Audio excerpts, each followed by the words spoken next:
الحمد لله الذي أبدع الإنسان بنعمته وصوره في أرحام بحكمته وأبرزه تربي فوق الكراسي nee na maa ngi sant yàlla mi nga xam ne moo commencé doomu aadama sos bi mu ko sos ci biiru ndeyam def ci ak xikma mooy xarante gu mat sëkk wane fa kiimtaan doomu aadama ni mu dundee ci biiru ndeyam ba ni mu génnee wa abrasuhu mu génnee ko ci biiru ndeyam indi ko ci àdduna commencé di ko jox ay xéwal moo tax mu ne ila rifqihi wa ma yassarahu lahu min rizqi mu indi ko ci àdduna xéwalal jox ko ay xéwal xamal ko lu mu xamuloon ba pare nag sas ko ay sas wan ko lan moo tax ma bind la wa allamahu ma lam yakun ya'lam wa kaana fadlullahi alayhi azima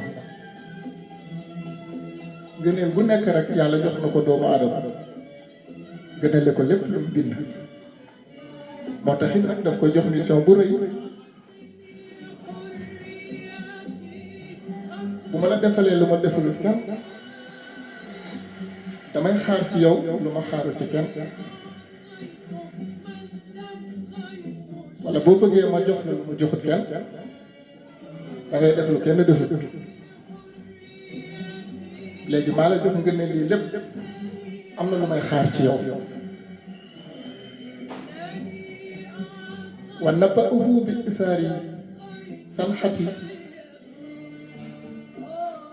ay misaal ak ay jeexantal yi nga xam ne yàlla bind na ko bi mu la wàccee si àdduna nga fekk ko fi mu ne la xoolal si exemple yii nag pour fas yéene xam fan laa jëm ak yow moo tax wa naba'uhu mu yee ko jox doomu aadama xel pour mu man di natt ci xelam xam ne yàlla am na ndax bu amutoon lii du ma ko fi fekk ndax ku ne xam na ne asamaan sa baay tabaxut ko kon bi mu ñëwee rek da ngay xam ne sama xel nii lu mu gàtt gàtt am na lu ma fi fekk lii buur bu màgg moo ko def yàlla ne la xoolal si misaal yooyu mu ne du ma yem ak yow foofu danaa fexe ba yónni ab yónent boo xam ne moo lay teg ci yoon nga ne ko lu tax mu ne la bu yómmul xiyaam ne doo am benn lay ndax bëgguma tooñ kenn moo tax mu ne wa araza ilayhi ala alsinati mursalina alxiyarati min xalqihi damaa xool ay tànneef yoo xamante ni seen jikko dafa baax seen juddu baax ma setal leen li ñu tuddee ak taqiyu ak naqiyu ñu ragal yàlla set si bàkkaar ma yónni leen ci yéen pour ñu jubal leen bu leen xool nag si seen yi diw mooy bàyyam wala diw mooy bàyyam mais xool leen si seen jëf yi sell yi pour ngeen mën a roy si ñoom ndax ñu mën a defar seen ruux yi ndax ab yónent kat buñ koy yónni lu mu lay jox ngay lekk wala ngay naan mais daf lay jox loo xam ne sa ruuxu moo koy soxla ndax doomu aadama yàlla daf ko bind ñëwee ko si ñaari mbir daf ko jox lu ñu tuddee am muy ruuxu jox ko nafs muy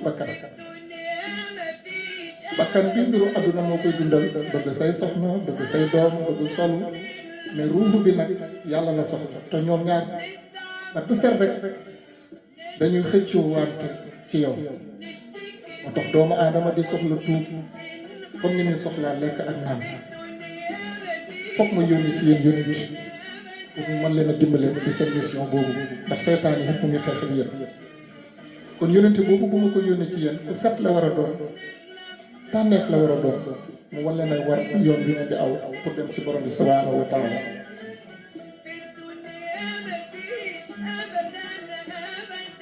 léegi nag loolu bu mu ko defee ci yéen dinaa fexe ba seen dënn yi ubbeeku mën a tudd yàlla wala bu ñu tuddee yàlla nga mën cee yëg benn caf bi ma lay wax ne la ruux moo koy sentir waaye it fa aminu bi bi alsinatihim annaatiqiina wa bi quluubihim muxlisiina su boobaa dinañ mën a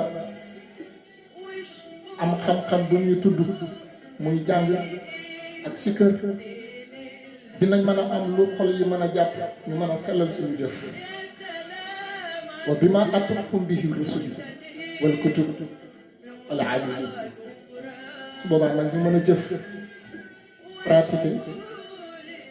ndax dinañ mën a sukkandiku it su boobaa si téere yi nga xamante ni moom lañu yonent yi indi ñu mën a doxal suñu mission ànd ak yonent bi sallallahu alayhi wa sallam wa ta'allamuhu wa 'allamuhu wa waffaqu su boobaa it dinaa fexe ba téere bi dinaa ko def si méthode boo xam ne ñi xam ñi xamle ñu mën a dëppoo ci benn diine mën a dëppoo ci benn masala muy sariya bi nga xamante ni moom lañu yàlla tegal alquran bi ñu yàlla indil ak sariatul islami bi yonent bi sallallahu alayhi wa sallam wastahnu bima amala ñu mën a doyloo nag jëf ju baax mën a araamal suñu bopp ay bàkkaar lii la ubbee téere bi muy lu am solo kon bu ñu continuer tuuti di nga gis ne am na mébét ak téere bi ci ay méthodes yu am solo yow mi may seetaan ak yow mi may déglu insha allahu rabbi noonu lañ leen ko bëgg indilee partie par partie ba ngeen mën a jëriñu si téere bi insha allahu rabbi asalaamaaleykum wa rahmatullah